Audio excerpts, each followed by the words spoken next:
کہہ دیجئے میں اپنے رب کی طرف سے واضح دلیل پر قائم ہوں اور تم اس کی تکذیب کر چکے ہو۔ جس چیز کی تم جلدی کر رہے ہو وہ میرے پاس نہیں ہے، فیصلہ تو صرف اللہ ہی کرتا ہے۔ وہ حقیقت بیان فرماتا ہے اور وہی بہترین فیصلہ کرنے والا ہے۔ کہہ دیجئے جس چیز کی تم جلدی کر رہے ہو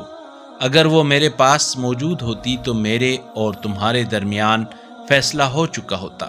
اور اللہ ظالموں سے خوب واقف ہے، اور اسی کے پاس غیب کی کنجیاں ہیں جنہیں اس کے سوا کوئی نہیں جانتا،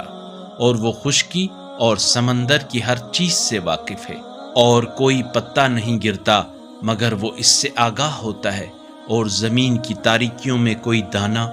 اور خشک و تر ایسا نہیں ہے جو کتاب مبین میں موجود نہ ہو۔